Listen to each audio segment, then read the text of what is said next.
but because of John and his great community and being able to squeeze it in today, I said I'd be happy to answer these questions. Um, I'll take it as read that people have looked at our website and read our owner's manual. We think that that owner's manual makes our business very clear and easy to understand. And so everything I present today, I'm just assuming that you've had a look at that. And if you haven't, please have a look at that. And together with what I present today, I hope that that gives you a clear understanding of the business. Well, I'll just jump into the questions um, for you and see if I can get my little arrows to work. My name's Brett Kelly. I founded Kelly Partners in June 2006. And let me just jump straight into the questions. Essentially, I left school in 1993. My father had a business in 1990 that was badly damaged by his accountant, who was a drunk and a gambler, as it turned out. And I saw the impact that that had on my dad and decided to go into accounting. I'd spent my childhood from age 14 mowing lawns and cleaning pools and blower vacuuming tennis courts for money, coaching cricket, which is a sport in Australia, for pocket money. And I'd been entrepreneurial and I guess energetic since birth. I went to Price Waterhouse as an undergraduate. I then went to Schroeder for 4.5 years. I did my degree in 3 years while I worked full time. Went to Schroders and lost that job in corporate advisory where I was told I didn't fit in with other people. And my dad gave me a book called Think and Grow Rich. It said, go and find people that have been successful and ask them what they did. So I went out and wrote to 80 prominent Australians, said, I'm 22, I'm unemployed, but I'm keen to learn. If you've got time to answer my 11 standard questions, I'll put it in a book and get it out to other young people that are keen to learn. And so that book was very successful. I self-funded that book with my savings and $3,000 each from 7 really great investors, printed the books and sold them all, gave the investors their money back, and did 200 professional speaking engagements before I went back into accounting.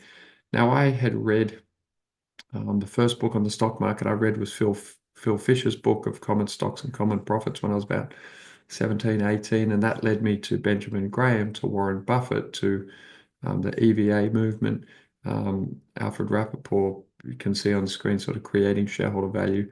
And so that was a very strong part, I guess, of my formative years. And that led me to see accounting firms. As I started to be within accounting firms, I started to think, well, these are really great businesses. Death and taxes are life's great certainties, but they're very poorly operated. And so in June 2006, my friend Scott asked me to help him start a firm. And he said, Brett, you have 75% run the business and I'll have 25% run the clients. And I said, Scott, I'll have 51, you have 49, that'll work better. And I started to build this model based on what was then 12 years in the accounting industry through 4 firms, sort of seeing the good, the bad, and the ugly. I had pretty firm views.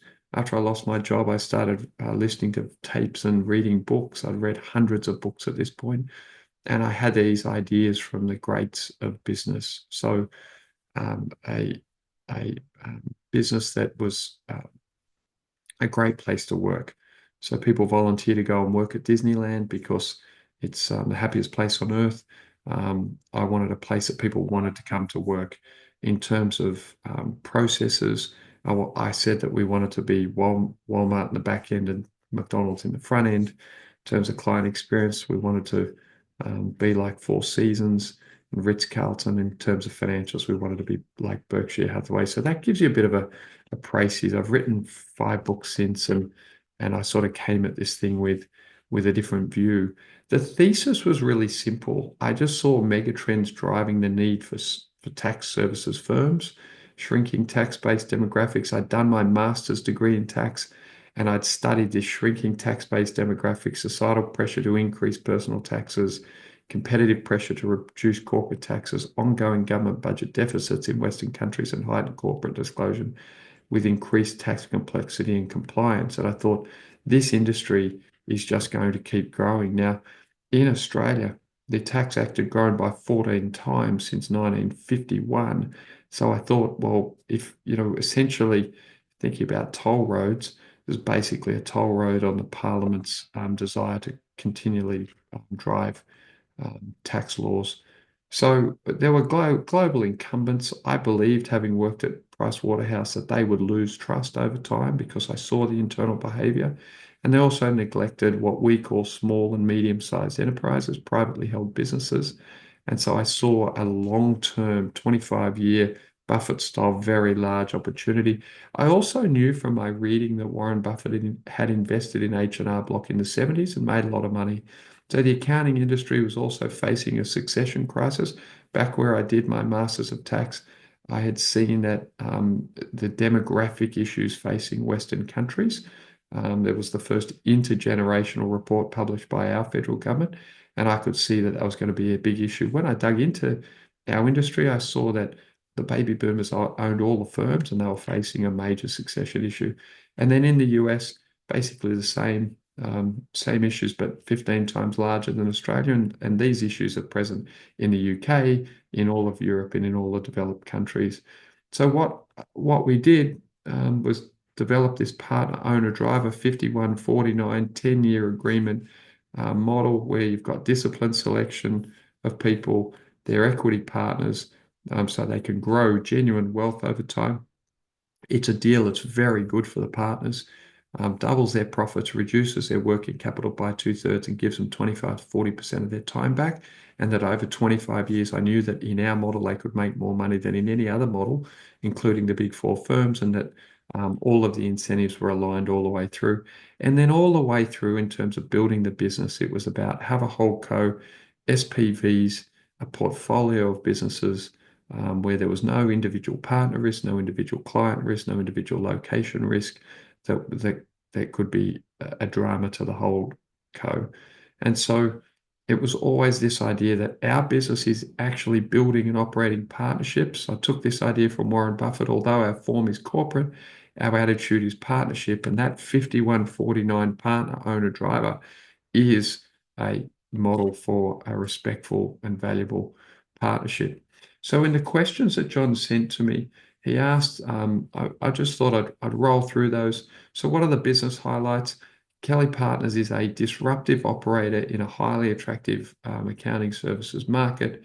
We have an exceptional track record of disciplined founder-led growth, pursuing programmatic acquisitions on an opportunistic basis to drive profitability and returns. We have annuity-style revenue mix supported by long-standing and diverse SME client base, unique partner-owner driver model that empowers operators with equity and platform that delivers operational excellence and enhanced financial return, significant runway for continued growth within accounting services and complementary offices, both in Australia and offshore, and founder-led company with proven ability to deliver strategy and generate strong shareholder value. So you can see now that since inception, we've grown and grown and grown. We've averaged a revenue CAGR of 30+%. We've grown the book value of the business by 36.8% since inception over 18 years. And the basis of the business is 99% recurring annuity revenues from one type of client, which is a privately held complex business owner. Our total shareholder return since IPO, and I'd stress that the business has run since 2006. The IPO was in 2017, so we've been listed for 8 years. So the business has been running a long time and has outperformed virtually all of the people that we, some of whom we really admire and respect. Now, our business system has 4 unique parts. It's mission-driven with a clear model, a clear partner-owner-driver structure, and a central progress team that gets under the businesses and helps them drive progress, which is really what we say that everyone wants in life. We know that where you've got people involved in a business, unlocking their commitment to your mission, values, and vision, and having alignment from inception in terms of selection of people with a clear strategy, a unique structure, genuine leadership and management expertise with these $2 to $10 million revenue firms, which is our niche, a clear system for looking after the clients and operating the firms, a clear single brand, and a growing network of services It's just a unique combination of activities, which we say delivers a unique competitive advantage. Now, one of the very unique things we do is the businesses pay us 6.5% of their revenue as a central services fee and a 2.5% of their revenue fee for intellectual property.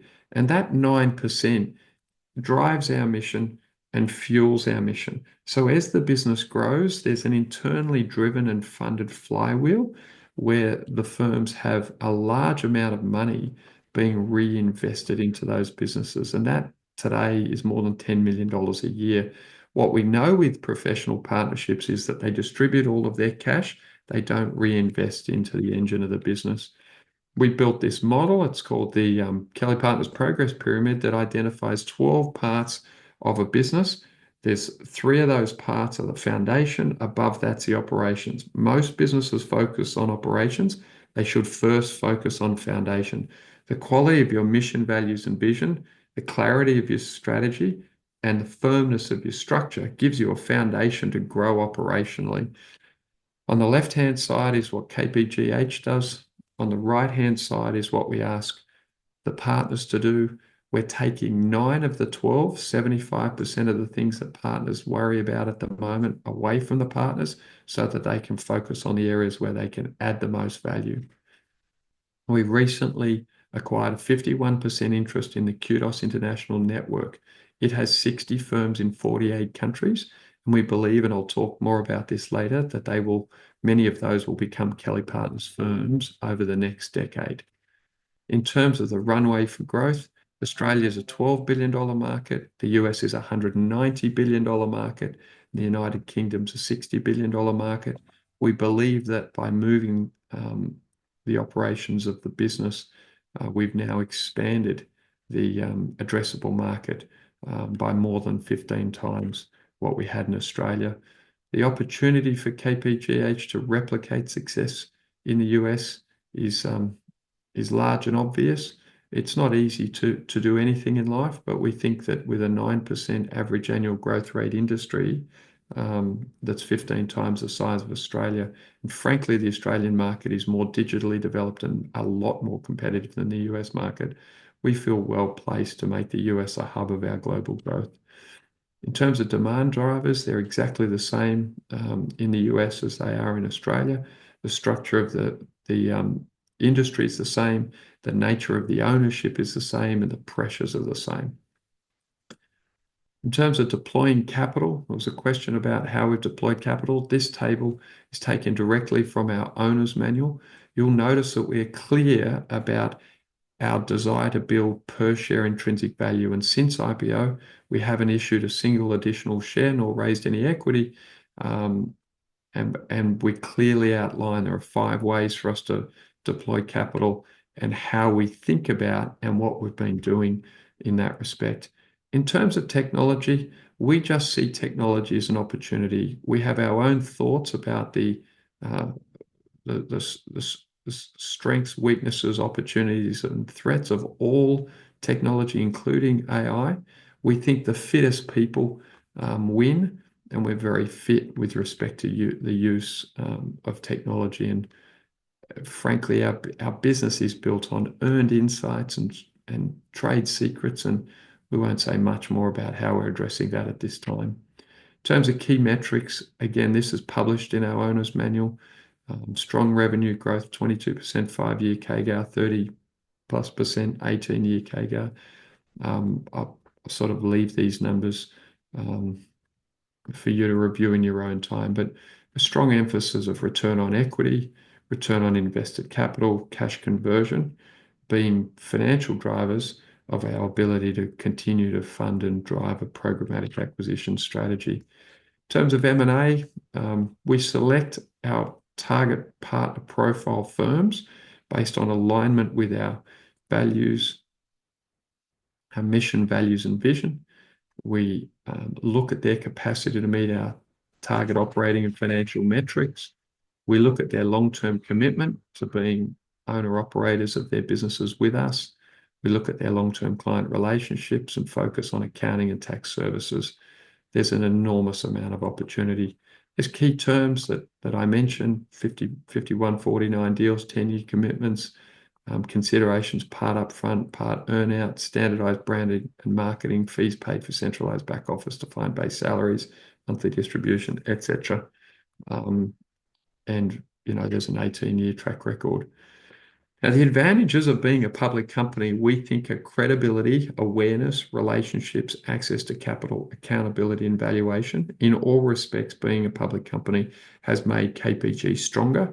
We also believe that taking a 25-year view, the right long-term structure for an accounting firm of our nature is to be a public company. We believe that the big four second-tier firms have got real trouble around their structure.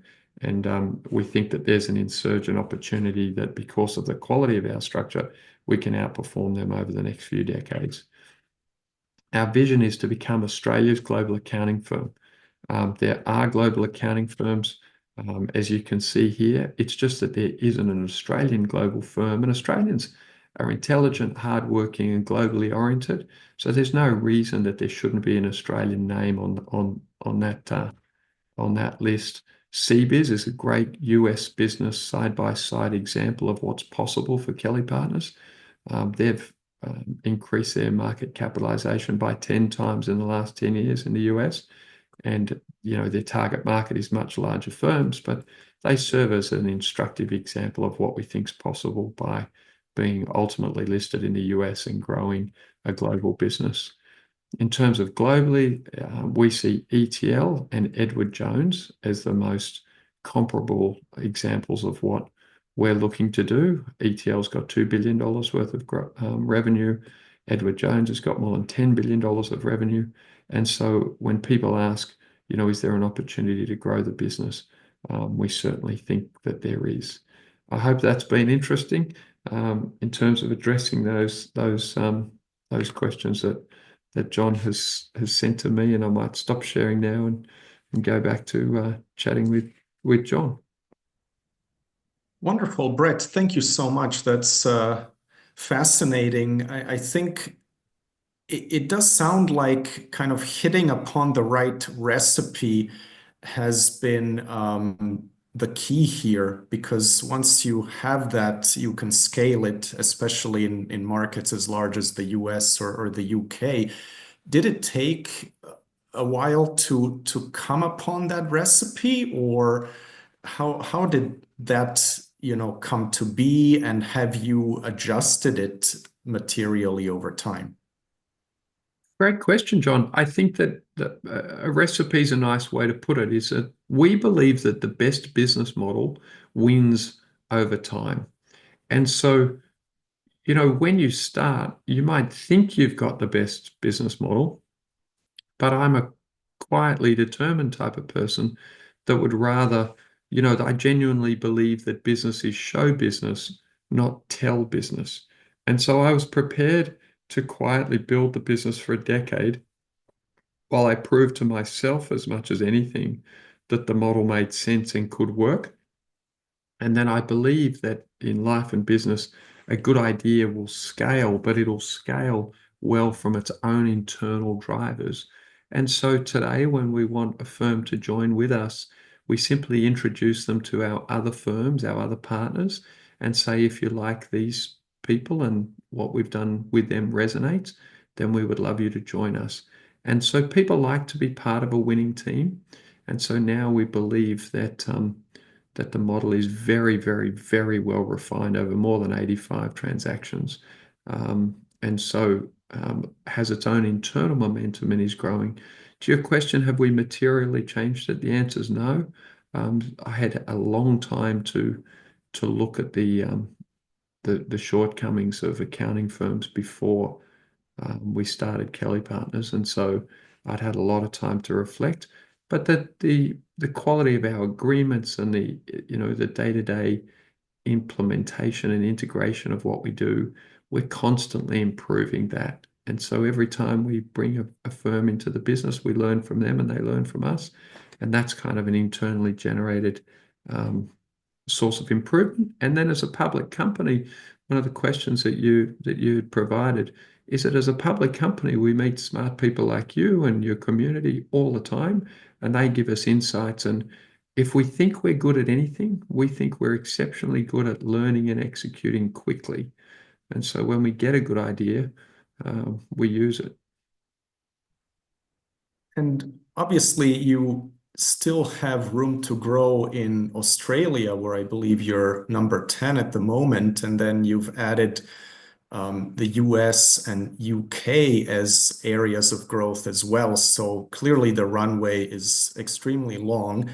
What's sort of the bottleneck to your growth, or how should we think about how quickly you can grow? Because these are typically not hugely capital intensive businesses, but it sounds like you do need to invest some capital and also digest your acquisitions. So what kind of growth do you think is possible? Yeah, so in US dollar terms, we've grown. I started the business with 200,000 Australian dollars, which was about 130,000 US dollars in billings. And then the total external capital that we've raised since inception is 8 million US dollars. The market cap today is about, and I haven't looked, so let's have a look. Um, the market cap today in US dollar terms is $283 million, and that's 51% of the business. So we've compounded the capital by 36.8% since inception per annum. And so what the limitation now is, John, is that if you take that the listed entity is is 51% of these firms, then you can conceivably say that we've turned 8 million US dollars into about 560 million US dollars of value. So now I just was very lucky to spend 3 days with the Constellation software community up in Toronto at their annual M&A conference. And when we deep dive study what Mark has achieved with that business, they've raised 92 million US dollars or Australian dollars over time. We've raised 14. So there's about a $78 million difference, 62 million US dollar difference. And so we feel that um, we, if we have aspirations to grow in the way that Constellation has, we will raise some equity capital. We will probably seek to issue a series of long-dated debentures or bonds in the way that they have, so that we can dramatically increase the capital available, because that is the bottleneck. Now, we would utilize that capital to add to our team in key regions, the US and the UK. And then I would seek to, in the same way that McDonald's and Starbucks grew globally, the acquired podcast on Starbucks is instructive as to how we expect to grow. We will grow the teams in those key regions. I'll spend my time coaching those teams. And in the way that Constellation has 6 operating groups, I expect that we'll build out 5 global regions that will behave like operating groups in a sense, where we will fund their growth over a period of time. We've done exceptionally well in demonstrating discipline around the deployment and returns on capital, but we would do much better at this point to access a lot more capital to establish our model as the best model for these types of firms on a global basis. So the firms we target are 2 to 10 million in revenue US dollars, 2 to 6 or 7 partners focused on complex private business owners, typically founder-led. We think that we can find some hundreds of millions of further revenue over the next 2 decades in these key markets. So that'll be the next step for us is to seek a US listing, raise some equity and debt capital. This is all publicly disclosed. We're just going through the process of letting the market close the gap between our intrinsic value and the current market cap at the moment so that we can put ourselves in the best position to fund the next leg of growth. Terrific. I'd love to hear a little bit more about some of the key metrics you track to gauge the health of the business, how it's performing, and maybe you can just explain owner earnings and how you define it at KPG. Yeah, so the best way to think about our business is as follows. An accounting firm should make 33% EBITDA after all costs, partner base remuneration, staff costs, and overheads. That means that on an acquisition where we paid 1 to 1.25 times revenue, these assets should pay themselves back within 4 years. What we know is that, and I guess the way we think is very sort of, Monish Pabrai does it well in Dando Investor. We've got a 10-year agreement with a 4-year payback. Heads we win, tails we don't lose. We don't want our partners to lose, and we don't want to lose. So rule one for us is don't lose money. Rule two is don't lose money. Rule three is don't lose money. Now, rule four is get an appropriate return on capital. And so we think that if we think that getting our money back is the way to think about return. So a cash on cash return, not an IRR, not an ROIC, not an EBITDA, not an NPAT.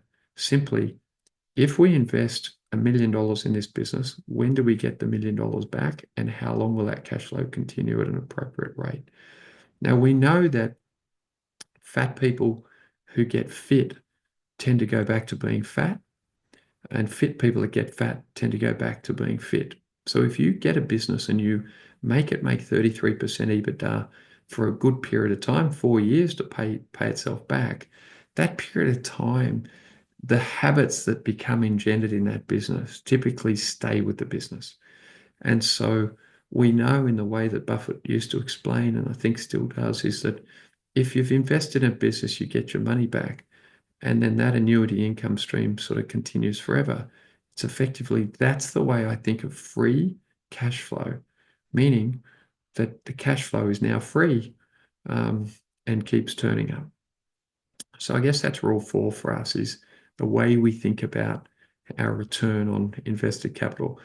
If we hold, if we're making a bit of a list, if number 5 is we're not issuing more shares, we're not raising equity, then we just knew that our core return would compound at great rates for our shareholders because of the capital efficiency. We're using debt aggressively with very aggressive payback periods. So we'll pay